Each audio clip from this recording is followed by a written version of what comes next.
তো এখানে ভগবান শ্রীকৃষ্ণের দ্বারকা লীলা ব্যাখ্যা করা হচ্ছে। আপনারা জানেন কিভাবে কৃষ্ণ আজ থেকে 5000 বছর আগে আবির্ভূত হয়ে 125 বছর এই জগতে লীলাবিলাস করেছিলেন। 11.5 বছর প্রায় বৃন্দাবনে, তারপরে 13.5 বছর মথুরাতে এবং 100 বছর দ্বারকাতে। আর ভগবানের কার্যকলাপ হচ্ছে অচিন্ত, সেটা এখানে ব্যাখ্যা করা হচ্ছে এই শ্লোকে। ভগবানের কার্য হচ্ছে দিব্য, দেখে মনে হচ্ছে সাধারণ মানুষের মতো, তাই না? জন্ম হচ্ছে, ছোটবেলায় খেলাধুলা করছে, বড় হচ্ছে, বিবাহ করছে, সাধারণ মানুষের মতো লাগে। কিন্তু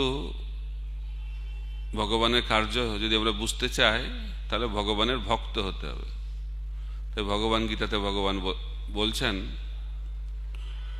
যে জন্ম কর্ম চমে দিব্যম এবং যে ব্যক্তি তত্ত্বত ত্যক্তা দেহম পুনর্জন্ম নৈতি মামিতি স অর্জুন।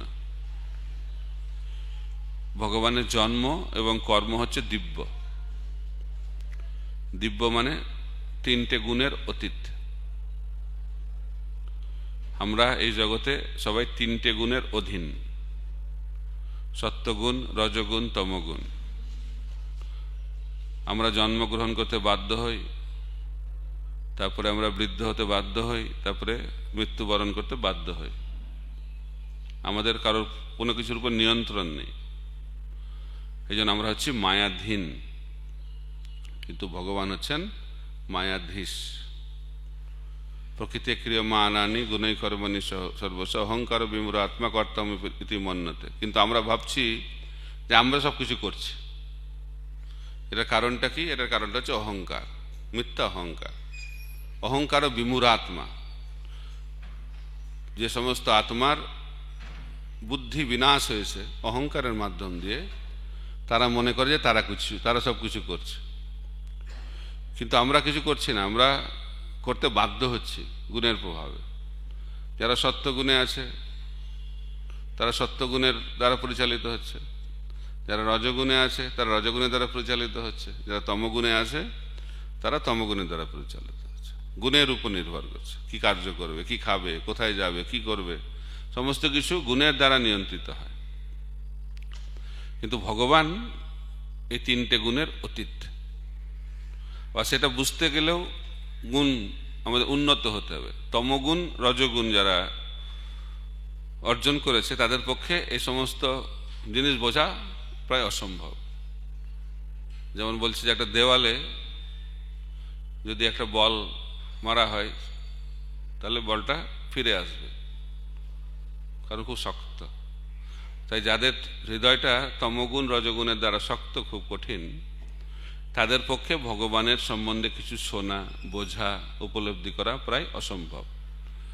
তাদের একটাই চিন্তা, কি করে ভোগ করব, তাই না? ভোগের চিন্তা সবসময় দৌড়াচ্ছে, কি করে ভোগ করব। কারণ তারা ভাবছে ভোগের মাধ্যম দিয়ে আনন্দ পাওয়া যাবে। তারা এটা করছে না, তাদের গুণ তাদেরকে করাতে বাধ্য করছে, দৌড়াচ্ছে। রজগুণ, রজগুণ মানে খুব তৎপর। লোকাল ট্রেনে যখন যাবেন শিয়ালদা হাওড়ায়, লোক খুব তৎপর, ব্যস্ত। যারা ইয়াং ছেলেরা আছে বাইক চালাবে দেখবেন একদম তৎপর। কেন? গুণের প্রভাব। এগুলো হচ্ছে গুণের প্রভাব, এগুলো হয়। তাই ভগবান হচ্ছেন এই 3টে গুণের অতীত। এই জন্য ভগবানের জন্ম এবং কর্মকে বলা হয় দিব্য। এখানে দ্বারকা লীলার কথা ব্যাখ্যা করা হচ্ছে। তো নারদ মুনি দেখতে এসেছেন কি করে কৃষ্ণ এত সুন্দরভাবে তার পারিবারিক জীবনকে পরিচালনা করছে। কারণ কৃষ্ণের কটা মহিষী ছিল? কতজন? 16,108।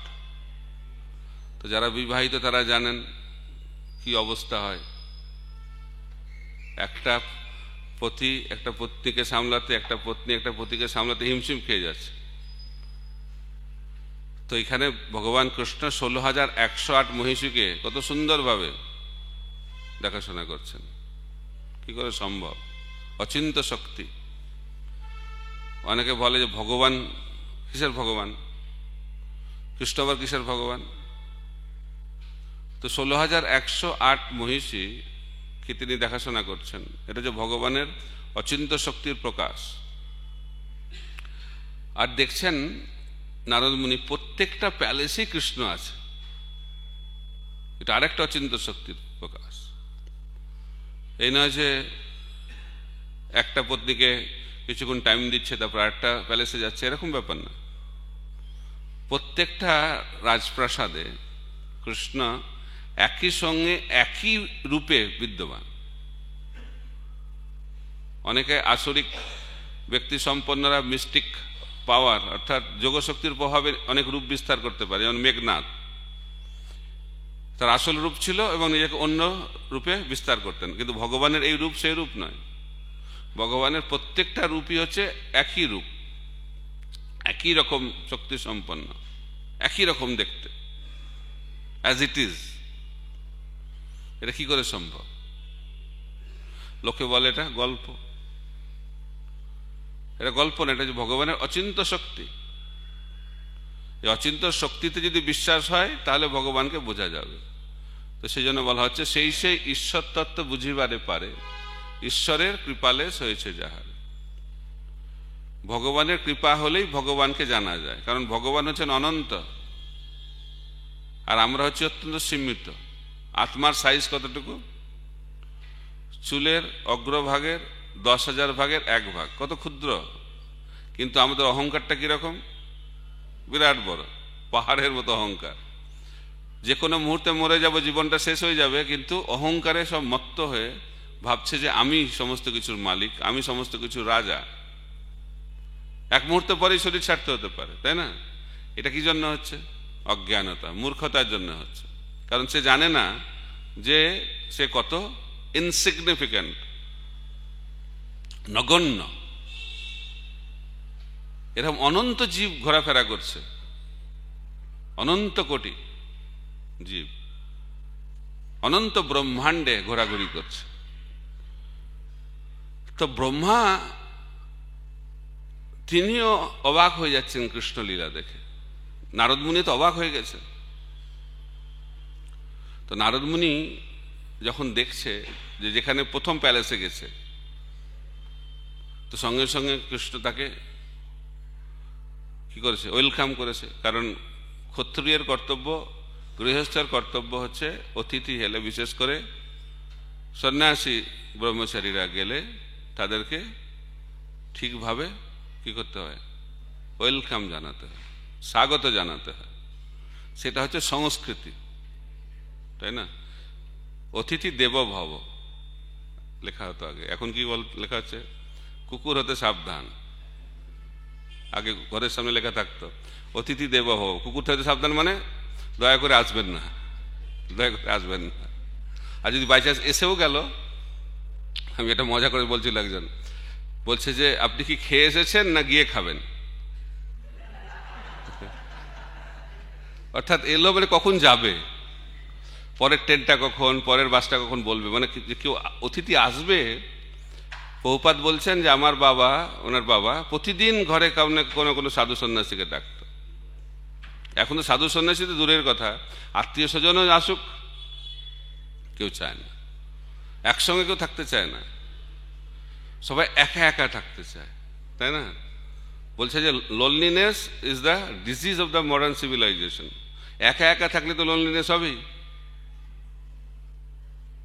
একাকিত্ব কেন হবে না? একা একা তো বলছে যে বাবা মার সঙ্গে থাকবে কতক্ষণ? যতদিন বিয়ে না হচ্ছে। বিবাহের পরে বাবা মার সঙ্গে থাকা যাবে না, আর থাকলেও অবস্থা খুব খারাপ, তাই না? কারণ ঝগড়া, কলিযুগের লক্ষণটা হচ্ছে কলহ। আর কলিযুগ যদি দেখতে হয় তাহলে লোকাল ট্রেনে যেতে হবে, একটা সিটের জন্যই মারামারি হচ্ছে। খালি ঝগড়া না, মারামারিও হয়। অল্পতেই মানুষ অত্যন্ত কি হয়ে পড়ছে? অধৈর্য হয়ে পড়ছে, সহ্য ক্ষমতা নেই, সহ্য ক্ষমতা অত্যন্ত কম। এটা হচ্ছে আধুনিক যে সমাজ তার অবস্থা, আর সম্বন্ধ ভালো নাই। এখানে 16,108 মহিষীর সঙ্গে ভগবান সময় কাটাচ্ছেন অপূর্বভাবে, কিন্তু এখন কেউ বিবাহই করতে চায় না ভয়ে। কারণ বিবাহ বিচ্ছেদের এত ভয় যে বিবাহ করতে চাইছে না। তো আমরা মজা করে বলি যে বিবাহের আগে কথাবার্তা খুব ভালো হয়, ছেলে বেশি বলে আর মেয়েরা একটু বেশি শোনে বিয়ের আগে। তো বিয়ের পরে এটা বদলে যায়, তাই না? তখন স্ত্রী বলে আর স্বামীরা শোনে, এই সমাজে বলে সংসারে শান্তি রাখতে চায়। তারপরে কয়েক বছর পরে দুজনেই বলে আর পাড়া প্রতিবেশীরা শোনে, আর কয়েক বছর পরে দুজনে বলে আর কোর্টে জাজ শোনে। এই হচ্ছে অবস্থা এখন। একসঙ্গে থাকা বড় কঠিন। যত ভালোবাসা কয়েকদিনের জন্য, তথাকথিত ভালোবাসা, কিন্তু এখানে যে সম্বন্ধের কথা বলা হচ্ছে কৃষ্ণের সঙ্গে তার মহিষীদের, সেটা হচ্ছে চিন্ময় সম্বন্ধ, সঠিক ভালোবাসার সম্বন্ধ। আর ভগবানের অচিন্ত শক্তি এখানে বলছেন বিশ্বনাথ চক্রবর্তী ঠাকুর যে একই সঙ্গে সমস্ত সময় বিরাজ করছে। বোঝা যাচ্ছে? কৃষ্ণ একটা প্যালেসে সকালের কার্য করছে, তো একই সময়ে আরেকটা প্যালেসে দুপুর, আরেকটা প্যালেসে সন্ধ্যা। এটা কি কেউ বিশ্বাস করতে পারবে? হ্যাঁ, একটা তো হচ্ছে যে 16,108 রূপে নিজেকে বিস্তার করেছেন, একই রকম রূপ, এটা একটা অচিন্ত শক্তি। কিন্তু এখানে বলা হচ্ছে যে একটা প্যালেসে সকালের কার্য, একই সময় আরেকটা প্যালেসে বলছে দুপুরের কার্য হচ্ছে। তার মানে দিনের প্রতিটি সময় একই সঙ্গে দ্বারকাতে বিদ্যমান। আচার্যরা ব্যাখ্যা করছেন যে এক একটা প্যালেসে দ্বারকার এক একটা চিন্ময় জগতের লীলা ভগবান প্রকাশ করছেন একই সঙ্গে। এটা হচ্ছে অচিন্ত শক্তি। তাই এখানে পরিষ্কার বলছে যে আগের প্যালেসে গেছে, প্রথম প্যালেসে, তারপর দ্বিতীয় প্যালেসে গেছে, সেখানেও দেখছে যে কৃষ্ণ অন্য কাজ করছে, দুপুরের কাজ, আর তার আগে সকালের কাজ। আর এখানে কৃষ্ণ নারদ মুনিকে কিভাবে সম্মান করছেন, এটা এক শেখার ব্যাপার। তার চরণ ধুয়ে দিচ্ছে, আর নারদ মুনিও মারণ করছে না।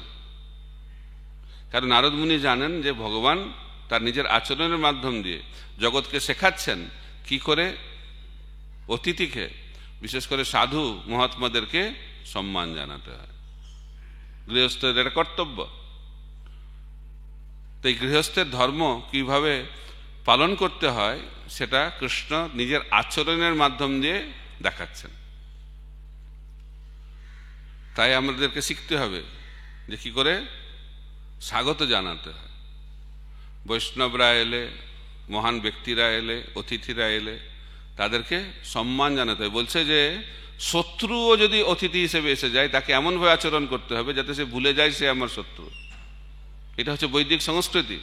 কিন্তু এখন যে অবস্থা, এমনভাবে স্বাগত হচ্ছে বন্ধুও শত্রু হয়ে যাচ্ছে, তাই না? তো শত্রু তো বন্ধু হওয়া দূরের কথা, কারণ কোনো সম্মান নেই কারোর প্রতি। সব নিজেরা নিজের কাজে ব্যস্ত।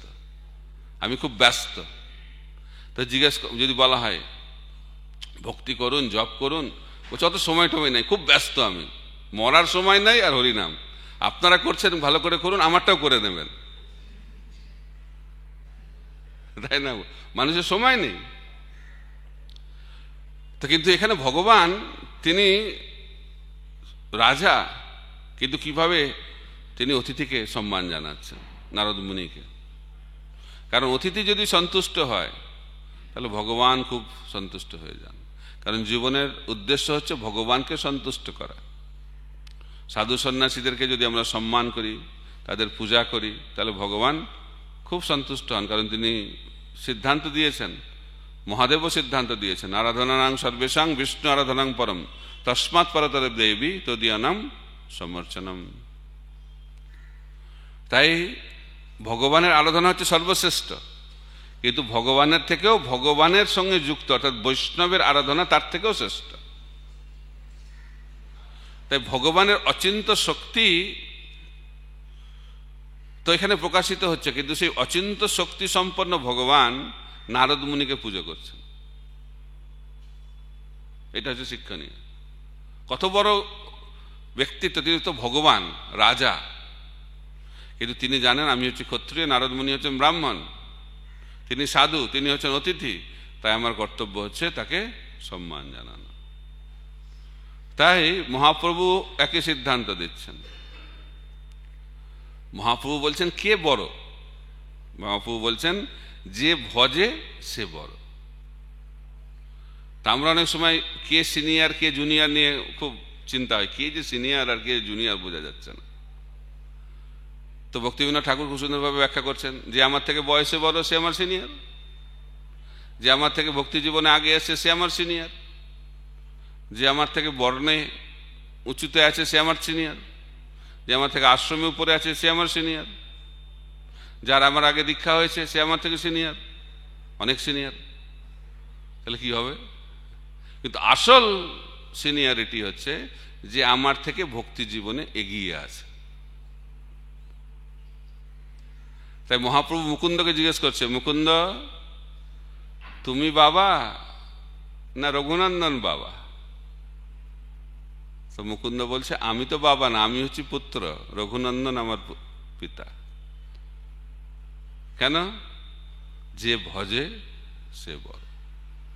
তাই তথাকথিত সিনিয়রিটি দিয়ে কোনো কাজ হবে না, যার হৃদয়ে ভক্তি বেশি সে হচ্ছে সিনিয়র। তাই আমরা অনেক সময় এর মধ্যে পা দিয়ে আমাদের জীবনটাকে নষ্ট করি, সিনিয়র সিনিয়র। তাই মহাপ্রভু বলছেন গোপী ভর্তু পদকমলয়র দাস দাসানুদাস। তিনি সন্ন্যাসী হয়ে গৃহস্থদেরকে সম্মান দিচ্ছেন, প্রণাম করছেন, তাদের কাছ থেকে শিক্ষা গ্রহণ করছেন। জগন্নাথ বাবাজি ভক্তিবিনোদ ঠাকুরের কাছে এসে ভাগবত শিক্ষা গ্রহণ করছেন। যে ভজে সে বড়। তাই এই তথাকথিত সিনিয়রিটি অন্তিমে কাজে আসবে না। ভক্তিতে অগ্রগতি লাভ হলে সেটাই আমাদের জীবনে সম্পদ হয়ে থাকবে।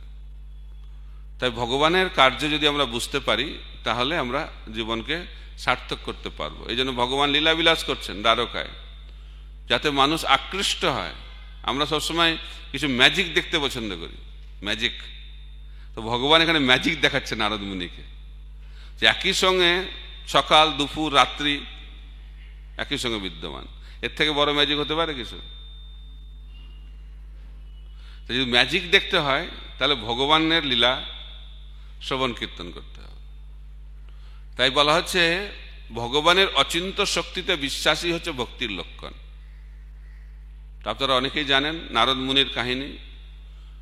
তো নারদ মুনি আসছেন, তো নারদ মুনির সঙ্গে একজন ব্রাহ্মণের দেখা হয়েছে, পণ্ডিত। তো নারদ মুনিকে দেখে বলছে, ও নারদ মুনি আপনি কোথা থেকে আসছেন? বলছে বৈকুণ্ঠ থেকে আসছে। পণ্ডিত লোক, শাস্ত্র জানে, শ্লোক জানে, ভক্তি শাস্ত্রীয় করেছে, মনে হয় ভক্তি বৈভব করেছে। তো নারদ মুনিকে জিজ্ঞেস করছে, ও আপনি কোথা থেকে আসছেন? নারদ মুনি বলছে আমি বৈকুণ্ঠ থেকে আসছি। ও বৈকুণ্ঠ থেকে আসছেন, ওখানে তো নারায়ণ আছে, নারায়ণ কি করছে? বলছে নারায়ণ এক হাতে একটা ছুঁচ নিয়েছে আর এক হাতে একটা হাতি নিয়েছে। তা হাতিটাকে ছুঁচের মধ্যে দিয়ে ঢোকাচ্ছে আর বার করছে। তো ব্রাহ্মণ তো ভাবছে মানে নারদ মুনির মাথাটা গন্ডগোল হয়েছে, কোনো বিশ্বাস নেই, কোনো শ্রদ্ধা নেই। তারপরে কিছুক্ষণ পরে একটা মুচির সঙ্গে দেখা হয়েছে। সে মুচি হতে পারে কিন্তু ভগবানের শুদ্ধ ভক্ত। তো মুচি যখন নারদ মুনিকে দেখেছে, নারদ মুনিকে সম্মান জানিয়েছে, নারদ মুনিকে একই প্রশ্ন করেছে কোথা থেকে আসছেন, নারদ মুনি একই উত্তর দিয়েছেন। তারপর জিজ্ঞেস করেছেন যে ভগবান কি করছেন, নারায়ণ নারায়ণ কি করছেন? তখন নারদ মুনি একই উত্তর দিয়েছে যে একটা হাতিকে ছুঁচের ফুটো দিয়ে ঢোকাচ্ছেন আর বার করছেন। এটা বলার সঙ্গে সঙ্গে প্রেমে আপ্লুত হয়ে গেছে মুচি, বৈষ্ণব ভক্ত। বলছে ও আমার প্রভু এত মহান কার্য করছেন। তখন নারদ মুনি বলছে তুমি আমার এই কথা বিশ্বাস করছে নাকি? বলছে হ্যাঁ, বিশ্বাস না করার কি আছে, এটা আমাদের জন্য এটা অসম্ভব ব্যাপার, কিন্তু আমার প্রভুর জন্য এটা কি আছে, কিছুই ব্যাপার না ওনার পক্ষে। বলছে কিরকম? তিনি একটা বড় বৃক্ষের নিচে বসে আছেন। বলছে এই বৃক্ষের একটা ফলের একটা বীজের মধ্যে যদি আমার প্রভু অনন্ত বটগাছকে লুকিয়ে রাখতে পারেন তাহলে সেই প্রভুর পক্ষে একটা হাতিকে ছুঁচের ফুটো দিয়ে ঢোকাবেন আর বার করবেন, এতে কি এসে যায়? কিছুই না। এটা হচ্ছে ভগবানের অচিন্ত শক্তি। আমি গত পরশু আলোচনা করছিলাম কিভাবে ব্রহ্মার আয়ু, আমরা যে কত নগণ্য সেটা বোঝার জন্য। আমরা 100 বছর বাঁচি, ব্রহ্মাও 100 বছর বাঁচে। তো আমাদের 100 বছর আর ব্রহ্মার 100 বছরের মধ্যে পার্থক্যতেই বোঝা যায় যে আমরা কত নগণ্য, তাই না? এটা বুঝতে কষ্ট হয়, তাও আমাদের মনটা মানে না, আমরা ভাবছি যে আমরা একটা কিছু। তো ব্রহ্মার আয়ুটা হচ্ছে যে সত্যযুগ, ত্রেতাযুগ, দাপর যুগ, কলিযুগ, সেটাকে যোগ করলে যত হয় 43,20,000। তাকে 1000 দিয়ে গুণ করতে হবে, তাহলে ব্রহ্মার 12 ঘন্টা। তাকে 2 দিয়ে গুণ করলে 24 ঘন্টা। তাকে 30 দিয়ে গুণ করলে 1 মাস। তাকে 12 দিয়ে গুণ করলে 1 বছর।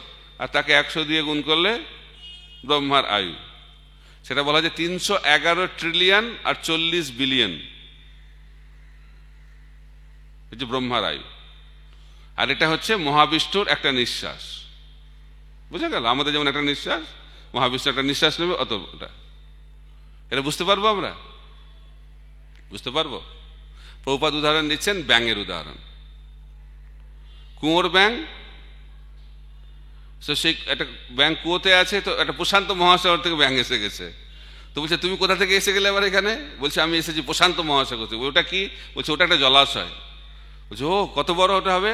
এই কুয়োর থেকে কত বড়? কারণ ওই কুয়োর ব্যাঙের তো আইডিয়া হচ্ছে এই কুয়োটার মধ্যে সীমাবদ্ধ। তো জিজ্ঞেস কত বড় হবে প্রশান্ত মহাসাগর? অনেক বড়। কত বড়? বলছে, এটা থেকে 2 গুণ হবে, 4 গুণ হবে। ফুলাচ্ছে শরীরটা, ফুলাতে ফুলাতে তার শরীরটা ফেটে গেছে। তো যে কুয়োতে থাকে সে কি প্রশান্ত মহাসাগরে কত জল আছে বুঝতে পারবে? বুঝে যাবে? বুঝে যাবে। তা আমাদের সাইজটা কিরকম? কেশাগ্রের 10,000 ভাগের 1 ভাগ। আর ভগবানের সাইজটা কিরকম? অনন্ত, অনন্ত। তো ভগবানের মুখের মধ্যে মা যশোদা দেখছেন, সমস্ত ব্রহ্মাণ্ডে সমস্ত কিছু দেখছেন, এবং কৃষ্ণকেও দেখছেন। অচিন্ত শক্তি। এটা আমাদের পক্ষে বোঝা অসম্ভব। আর যে বোঝার চেষ্টা করবে তার কত জন্ম যে কেটে যাবে সে বুঝতে পারবে না। তাই ব্রহ্মা বলছেন যে আমি এত বছর তপস্যা করলাম, তপস্যা করে এই সিদ্ধান্তে এসেছি যে আমার পক্ষে ভগবানকে বোঝা সম্ভব নয়। তো ভগবানকে আমরা বুঝবো কি করে? ভগবান নিজেই নিজেকে বুঝতে পারছে না। ভগবান দ্বারকাতে দেখছে একটা অপূর্ব সুন্দর বালক, তার দিকে আকৃষ্ট হচ্ছে, এত সুন্দর দেখতে, তো তার দিকে দৌড়াচ্ছে। তো দৌড়ানোর পরে কিছুক্ষণ পরে দেখছে যে এই তো আমারই প্রতিফলন। তখন ভগবান ভাবছে, বাহ, আমি তো দারুণ দেখতে, কিন্তু আমি নিজেই জানি না আমি এত সুন্দর। তাহলে ভগবান হয়ে কি লাভ? তাই স্বয়ং ভগবান তার সৌন্দর্যকে বুঝতে পারছেন না, তার ভগবত্তাকে বুঝতে পারছেন না। কারণ ভগবান হচ্ছেন অনন্ত, তার মানে যাকে মাপা যায় না। আর সেটা ক্রমবর্ধমান। ভগবানের সৌন্দর্যটা কিরকম? রাধারানী যখন কৃষ্ণের দিকে তাকায়, কৃষ্ণের সৌন্দর্য বৃদ্ধি পায়। আর যখন কৃষ্ণ রাধারানীর দিকে তাকায়, রাধারানীর সৌন্দর্য বৃদ্ধি পায়। এটা অনন্তকাল ধরে হয়ে চলেছে। অচিন্ত শক্তি। তো রাধারানীর কেমন অচিন্ত শক্তি? বলা হচ্ছে রাধারানী ভগবানের জন্য রান্না করছেন অনন্তকাল ধরে, কিন্তু এখনো পর্যন্ত একটা আইটেমও তিনি রিপিট করেন। কি করে সম্ভব? যারা কিচেন দেখে তাদের পক্ষে এটা চিন্তার বাইরে। যদি এই বুদ্ধিটা যদি তাদের হয়ে যেত তাহলে আর কোনো চিন্তা থাকতো না। তাই কৃষ্ণ কখনো বলছে না যে রাধারানীর হাতে রান্নাটা বোরিং লাগছে, বলছে? কারণ কিচেনে প্রতিদিন ভ্যারাইটি রান্না করা যে কত ঝামেলা, যারা কিচেন চালায় তারা জানে। আর বিশেষ করে ব্রহ্মচারী কিচেন যারা চালায় তারা আরো ভালো করে জানে। এখন কৃষ্ণের জন্য রাধারানী রান্না করছেন। তো রাধারানী কতদিন ধরে রান্না করছেন? অনন্তকাল ধরে। কিন্তু এখনো একটা আইটেম রিপিট হয়নি। এটা কি করে সম্ভব? ঢুকেছে মাথায় কারো? কারো মাথায় ঢুকবে না, কারণ ঢোকা সম্ভব না। এটা হচ্ছে অচিন্তা। তো এই অচিন্ত শক্তিতে যখন শ্রদ্ধা আসবে তখন ভগবান নিজেকে প্রকাশ করবেন। নাহং প্রকাশ সর্বস্ব যোগমায়া সমাবৃতা। তো ভগবান নিজেকে যোগমায়ার দ্বারা আবৃত করে রাখে, আর আমরা আমাদেরকে মহামায়ার দ্বারা আমরা আচ্ছাদিত। দুটো মায়া। কি করে দর্শন হবে ভগবানকে? প্রেমাঞ্জন চুরিত ভক্তি বিলোচনন সন্ত সদৈব হৃদয়েষু বিলকয়ন্তি জং শ্যাম সুন্দর অচিন্ত গুণস্বরূপম গোবিন্দম আদি পুরুষম তমহং ভজামি। তো বলছে প্রেমের চক্ষু যদি আমরা লাভ করব তাহলে ভগবানকে দর্শন হবে। তো কিভাবে দেখবো ভগবান? যতক্ষণ পর্যন্ত না তার যোগমায়ার যে পর্দা সেটাকে সরাচ্ছেন, ততক্ষণ পর্যন্ত ভগবানকে দেখা যাবে না। তো বলা হচ্ছে যারা থিয়েটার দেখতে যান বা সিনেমা হলে সিনেমা দেখেছেন তারা জানেন যে ভেতরে ঢুকতে গেলে থিয়েটারে বা সিনেমা হলে আপনাকে টিকিট কাটতে হবে।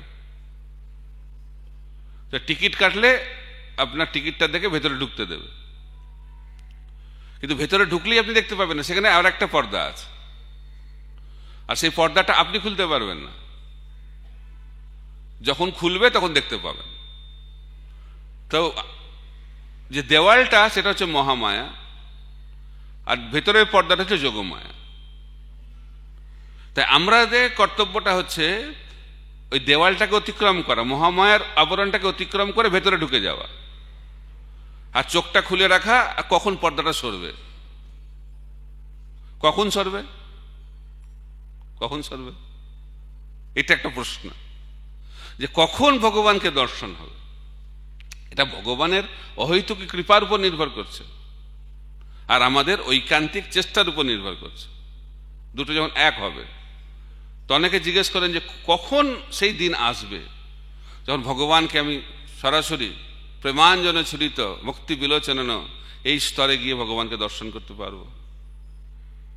ধ্রুব মহারাজ তো 6 মাসে দর্শন করে ফেললেন, তা আমাদের কদিন লাগবে? যেন 6 মাস আমাদের ভক্ত ট্রেনিং প্রোগ্রামে 6 মাস। ধ্রুব মহারাজ 6 মাসে ভগবান দর্শন করে ফেললেন, কিন্তু আমাদের যে কত বছর লাগবে বোঝা যাচ্ছে না, তাই না? ক বছর লাগবে, ক মাস লাগবে, কদিন লাগবে, ক জন্ম লাগবে? এটা নির্ভর করছে আমাদের ঐকান্তিকতার উপর। আমি একটা কাহিনী সব জায়গায় বলে বেড়াচ্ছি, এখানেও বলবো লাস্ট। কতদিন লাগবে এটা? তো একটা ব্যক্তি ছিল, গ্রামে থাকে, তো গ্রামের বাইরে কখনো যায়নি। তো একটা কাজ করেছে, গ্রামের বাইরে যেতে হবে। তো কি করে যাবে? ট্রেন করে যাবে, ট্রেন ধরতে হবে। ট্রেন স্টেশনটা কোথায় সেটাও জানে না, গ্রামের বাইরে আছে সেটা জানে, কিন্তু কোথায় সে জানে না। তো বাড়ি থেকে বেরিয়েছে ট্রেন ধরার জন্য। তো রাস্তায় একটা কৃষক চাষি তাকে দেখেছে, বলছে এ হয়তো জানবে। তাকে জিজ্ঞেস করেছে, আপনি কি বলতে পারবেন এখান থেকে স্টেশন যেতে কতক্ষণ লাগবে? কোনো উত্তর দেয় না। আরো জোরে জিজ্ঞেস করেছে যে আপনি কি বলতে পারবেন এখান থেকে স্টেশন কতক্ষণ লাগবে? তা উত্তর দেয় না। ভাবছে কি ব্যাপার, আরো জোরে জিজ্ঞেস করেছে, তা উত্তর দিচ্ছে না। তো ভাবছে এর সঙ্গে যদি আমি এরকম করতে থাকি তাহলে আমার ট্রেনটা মিস হবে। এরকম সে দৌড়াতে শুরু করেছে। যখন দৌড়াতে শুরু করেছে তখন চাষিটা বলছে আপনার 15 মিনিট লাগবে। তো লোকটা ভাবছে যে এতক্ষণ ধরে আমি চিৎকার করে করে গলাটা ফেটে গেল, কোনো উত্তর দেয় না। আর যখন দৌড়াতে শুরু করলাম তখন বলছে 15 মিনিট। তো জিজ্ঞেস করছে আপনি এতক্ষণ উত্তর দিলেন না, এখন উত্তর দিচ্ছেন কেন? বলছে দেখুন, আপনি যখন জিজ্ঞেস করছিলেন আমাকে তখন তো আপনার স্পিডটা আমি জানতাম না, তো এখন যে স্পিডটা আপনার রয়েছে সেটা দেখে আমি বুঝতে পারছি এই স্পিডে যদি দৌড়ান তাহলে 15 মিনিট লাগবে। তো কতক্ষণ লাগবে আমাদের নির্ভর করছে আমাদের স্পিডের উপর। এখন দ্বিতীয় প্রশ্ন হচ্ছে যে স্পিডটা বাড়বে কি করে? তো যারা গাড়ি চালান বা গাড়ি চালানোর আইডিয়া আছে, আপনারা জানেন যে গাড়িতে অ্যাক্সিলেটর বলে একটা জিনিস থাকে, ওটা চাপ দিলে স্পিডটা বাড়ে, তাই না? কিন্তু যদি গাড়িটা নিউট্রাল গিয়ারে থাকে আর যদি অ্যাক্সিলেটর চাপ দেয় কি হবে? খালি আওয়াজ আর ধোঁয়া বেরোবে। তা আমাদের অনেক সময় সেটা হয়ে যায়, আমরা ভুলে যাই যে আমাদের গাড়িটা এখনো নিউট্রাল গিয়ারে আছে। নিউট্রাল গিয়ার মানে জড় আসক্তি রয়েছে। যতদিন জড় আসক্তি থাকবে ততদিন গাড়িটা নিউট্রাল গিয়ারে আছে বলে বুঝতে হবে। আর যতই অ্যাক্সিলারেটর দাবান আর যতই জোরে জব করুন, গাড়ি নড়বে না। বাইরে দিয়ে তো হবে না, খালি ভেতরটা চেঞ্জ করতে হবে, ভেতরটাকে পরিবর্তন করতে, হৃদয়ের পরিবর্তন। ভক্তি মানে হচ্ছে হৃদয়ের পরিবর্তন, কিন্তু আমরা সবকিছু পরিবর্তন করে ফেলছি। আমাদের একজন মহারাজ বলেন যে মালার রংটা বদলে গেল, জপমালার জপ করতে করতে জপমালার রং বদলে যাচ্ছে, কিন্তু হৃদয়ের রংটা আর বদলাচ্ছে না, হৃদয় পরিবর্তন হচ্ছে না। এই যে কার সেই, তার মানে গাড়ি কিসে আছে? নিউট্রাল গিয়ারে আছে। খালি কি বেরোবে? আওয়াজ আর ধুঁয়ো বেরোবে, গাড়ি কিন্তু এগোবে না। তো গাড়ি এগোতে গেলে কি করতে হবে? নিউট্রাল থেকে ফার্স্ট গিয়ারে নিয়ে আসতে হবে। সেটা হচ্ছে আসক্তি মুক্ত হতে হবে, নিষ্ঠা স্তরে আসতে হবে। আদৌ শ্রদ্ধা তত সাধু সঙ্গ ভজন ক্রিয়া অনর্থ নিবৃত্তি যখন হবে, তখন গাড়ি নিউট্রাল গিয়ার থেকে ফার্স্ট গিয়ারে পড়বে। আর ফার্স্ট থেকে সেকেন্ড, সেকেন্ড থেকে থার্ড, থার্ড থেকে ফোর্থ, আর ফোর্থ থেকে ফিফথ গিয়ারে গাড়ি নিয়ে যেতে খুব তাড়াতাড়ি হবে। নিষ্ঠা ফার্স্ট গিয়ার, রুচি সেকেন্ড গিয়ার, আসক্তি থার্ড গিয়ার, ভাব ফোর্থ গিয়ার, প্রেম ফিফথ গিয়ার। টাইম লাগবে না। কিন্তু ওই নিউট্রাল থেকে ফার্স্ট গিয়ারে গাড়িটাকে নিয়ে আসাই হচ্ছে ঝামেলা। কারণ আসক্তি, জড় আসক্তি তীব্র। সে আসক্তিকে যদি আমরা ছিন্ন করতে চাই, তাহলে বলা হচ্ছে সৎসঙ্গে উন্নত ভক্ত বীর্যবতী হরিকথা শ্রবণের মাধ্যম দিয়ে হৃদয়ের আসক্তি দূরীভূত হয়ে যায়। তাই জন্য বলা হচ্ছে নিত্য সিদ্ধ কৃষ্ণ প্রেম সাধ্য কবু নয়, শ্রবণাদি শুদ্ধ চিত্তে করহ উদয়। তাই আমাদের হৃদয়ের যে আসক্তি রয়েছে, এটা একটা গ্রন্থির মতো বলছে, এটাকে খোলা যাবে না, এটাকে কাটতে হবে। কি দিয়ে কাটতে হবে? হরিকথা শ্রবণের মাধ্যমে।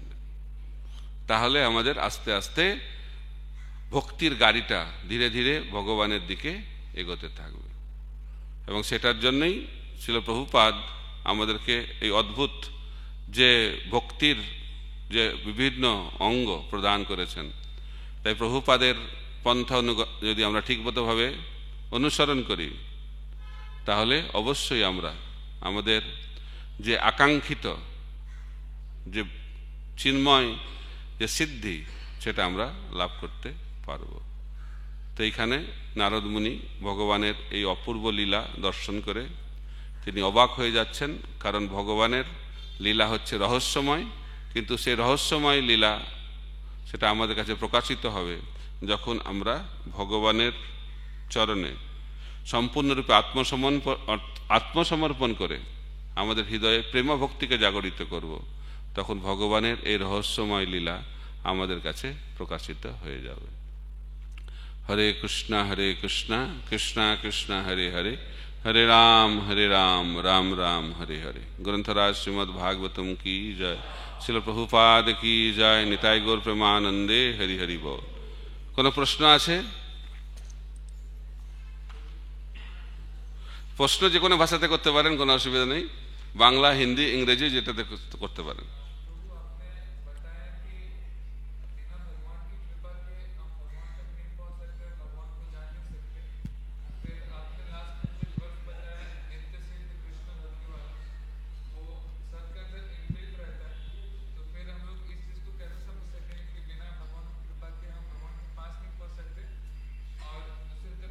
माइक में बोलिए, माइक इधर है।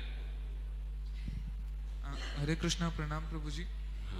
प्रभु जी, मेरा क्वेश्चन है, आपने बताया कि बिना कृष्ण की कृपा से हम कृष्ण तक नहीं पहुंच सकते, लेकिन एक और वर्ष आता है चैतन्य चरितामृत में, जिसमें कहते हैं कि सबके अंदर प्योर डिवोशन है, बस उसको अवेकन करना है।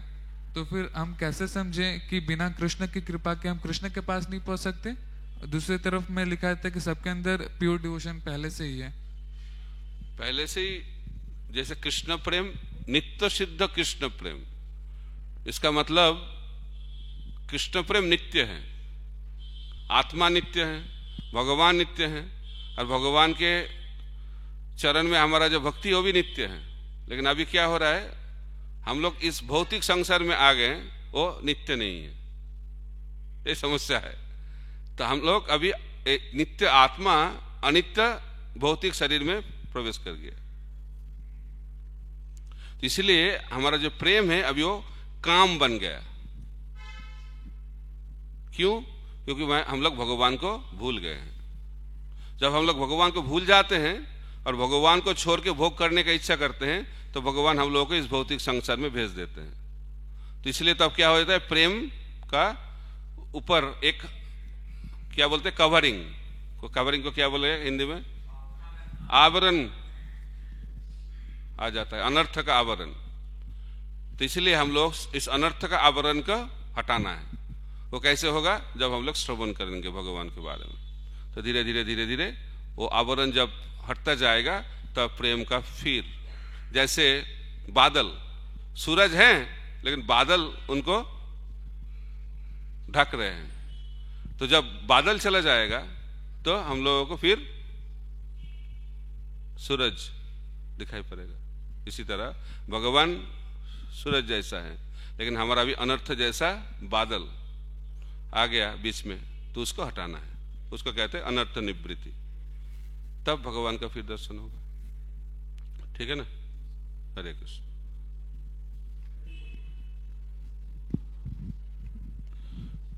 उधर भी है, थोड़ा देखिए। उधर पहले हाथ उठाए थे, लगता है कोई कोऑर्डिनेट करे तो अच्छा, नहीं तो दुखी हो जाते। मैंने हाथ उठाया पहले, मेरे को माइक नहीं मिला। Hare Krishna Maharaj, thank you very much for wonderful class Maharaj. So many. कैसे समझ में आया आपको? ट्रांसलेशन किया। Very good. Maharaj, you told about inconceivable potency of the Lord. Actually, you gave some examples about Brahman and cobbler and everything. And in one sense that that Brahman is educated, he should be more able to appreciate inconceivable potency of the Lord, whereas cobbler is not educated. So that purpose of knowledge is to appreciate the inconceivable potencies of the Lord. But sometimes it happens that we hear in that Prabhupada Leela also that some of his god brothers could not understand Prithviti Ache Nagarati Gram Sarvatra Prachar Hoi Mere Naam. So, but Prabhupada could accept it as it is. So, and sometimes we hear this also that Prabhupada told Chaitanya Charitamrita can be printed in 2 months. And he told it is, somebody tells it is impossible, it is, Prabhupada told it is only Fool's Dictionary. So, in spite of getting knowledge, what is stopping us from appreciating the inconceivable potency of the Lord? What is that? What is stopping us? Stopping us is we don't have Shraddha. We are hearing, but we are not realizing it. There are 3 levels of knowledge: acquired knowledge, realized knowledge, and revealed knowledge. So acquired knowledge is information. So in information there is no realization. That's why spiritual life is not about information. Spiritual life is all about transformation. So transformation will take place when we apply that information into our practical life. When we practice sincerely, with faith, ado shraddha tato sadhu sangha bhajana kriya. When these 3 will combine together properly, then anartha nivriti will take place. You understand? Then what will happen? As anartha goes away, slowly, whatever information we got, we will start realizing it. Just like Prabhupada said, I am not this body. Prabhupada, when he said that, he meant it. But for us, it is little mechanical and superficial. It is acquired knowledge, information. But we don't act on that platform. Right? Even after so many years, oh, I am South Indian devotee, I am North Indian devotee, I am Bengali devotee, I am Oriya devotee. We are talking about bodily platform. Means we have not realized that we are not these bodies. So telling one thing and realizing totally completely different thing. So therefore, I am not this body. To realize it, we have to practice that principle, practice that philosophy in our life. So more we practice with Shraddha, then realization will come. So why you are not able to understand or appreciate? Because we are at the level of information. ritual. Spiritual life becomes ritual. So with ritual, we cannot appreciate the position of Krishna. For that you need to have bhakti. Bhakti does not come from knowledge. Bhakti comes from bhakti. So that is inconceivable. So just like Bhagavan is inconceivable, bhakti is also inconceivable, and bhakta, he is also inconceivable. So when three inconceivable become together, it's really become inconceivable. Okay? Hare Krishna.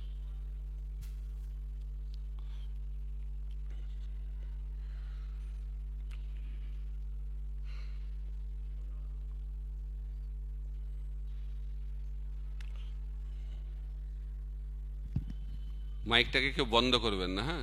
বন্ধ আর on করতেই time লেগে যায়। হ্যাঁ, দণ্ডবোধ প্রণাম মহারাজ।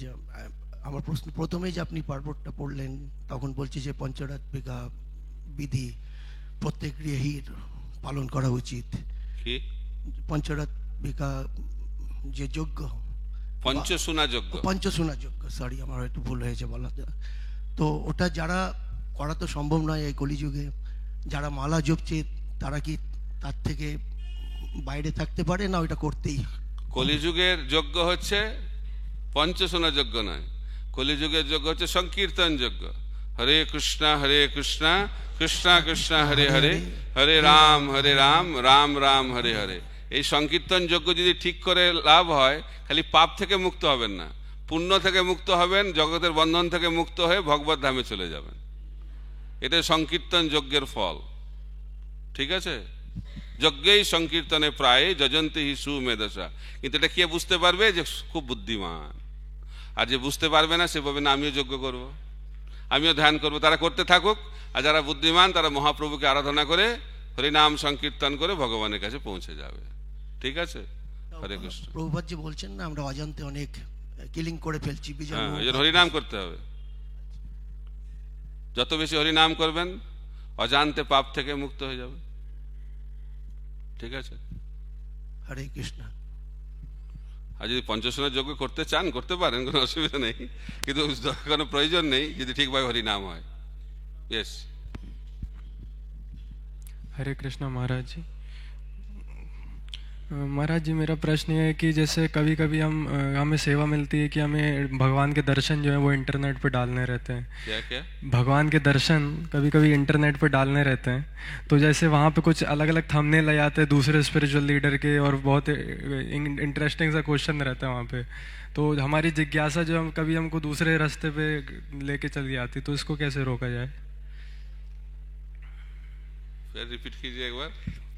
जैसे हम थोड़ा internet पे कोई दूसरे स्पिरिचुअल लीडर के हम कुछ थंबनेल्स देखते हैं, उस पे कुछ लिखा रहता है, वो जिज्ञासा उत्पन्न करता है, तो जिज्ञासा जो है वो उनकी तरफ आकर्षण पैदा करती है, तो वैसे अपने आप को बचाए कैसे जाए दूसरे जगह ध्यान जाने से? अच्छा, अलग लोगों से सुनना। हाँ, मतलब हमें पता है कि हमें नहीं सुनना चाहिए, लेकिन उसके जो क्यों पता नहीं? पता तो है, तो क्यों सुनना चाहते हैं? इसका मतलब अभी तक विश्वास नहीं हुआ है। तो हमारा श्रद्धा उतना नहीं है, और जिससे सुन रहे हैं उससे आकर्षण नहीं है। हमारा क्या है अभी स्थिति? हम लोग सुना है, भोग करना नहीं चाहिए, और हम लोग सुना है जो भक्ति में बहुत आनंद मिलता है, लेकिन भौतिक सुख का अनुभव है और चिन्मय आनंद का इंफॉर्मेशन है। तो इसलिए हम लोगों का स्थिति क्या है? ना घर का ना घाट का, साधक का ही हाल होता है। इसलिए अच्छा संग में रहना चाहिए, तो अब ये इच्छा नहीं रहेगा। इंटरनेट के संग ज्यादा करोगे तो इच्छा बढ़ता जाएगा, और इंटरनेट के संग कितना कम करोगे इच्छा कम होता जाएगा। इसीलिए आपको, हम लोग तो फिर माया जाल में हैं, उसमें हम लोग संतुष्ट नहीं है, फिर भी हम लोग इंटरनेट जाल में जाना चाहते हैं, है कि नहीं? इंटेंसिटी और बढ़ाना चाहते हैं। तो इसीलिए इंटरनेट का जाल बहुत खतरनाक जाल है, तो उधर हम लोग फंस जाएंगे तो क्या होगा? हमारा जो भक्ति उसमें समस्या आ सकता है। इसलिए वो इच्छा तब कम होगा जब अच्छे संग में रहोगे और अननेसेसरीली इंटरनेट पे जाने का कोई ज़रूरत नहीं है। जितना ज़रूरत है उतना ही रहिए, उसके बाद निकल जाइए। जैसे कबड्डी, कबड्डी खेले कभी नहीं? अभी तो वही सब तो वीडियो गेम्स खेलते हैं। तो कबड्डी में दो पार्टी रहता है, दो पार्टी रहता है। तो एक पार्टी से एक रिप्रेजेंटेटिव जाता है, उधर जाके कबड्डी कबड्डी कबड्डी बोल के एक को स्पर्श करके फिर तुरंत आ जाएगा। उधर ज्यादा देर तक रहेगा तो क्या होगा? पकड़ा जाएगा। तो हमारा भी ऐसा गेम चल रहा है, कबड्डी गेम, माया के साथ। हम लोग कृष्ण पार्टी है और देखो माया पार्टी है। तो हम लोग को क्या करना चाहिए? कबड्डी कबड्डी करके स्पर्श करके फिर तुरंत इधर चले जाए। उधर ज्यादा रहोगे तो क्या होगा? पकड़ा जाओगे। इसलिए साधु सावधान, सावधानी से रहना चाहिए। ठीक है? इच्छा की होता है क्योंकि हमारा भी रुचि नहीं है, हायर टेस्ट अभी तक आया नहीं, इसलिए इधर उधर मन भागेगा, ये स्वाभाविक है। लेकिन उनको ठीक से रेगुलेट करना चाहिए। वो संभव होगा जब संग अच्छा रहेगा। ठीक है? हरे कृष्ण। उत्तर से संतुष्ट हुए? हरे कृष्ण। और कोनो प्रश्न আছে? Any other question? और कुछ प्रश्न है? ठीक है, इधर ही रखते हैं, कथा का विराम देते हैं। हरे कृष्णा कृष्णा कृष्णा हरे हरे, हरे राम राम राम हरे हरे। श्रील प्रभुपाद की जय। ग्रंथराज श्रीमद् भागवतम की जय। निताय गौर प्रेमानंदे। हरि हरि बोल।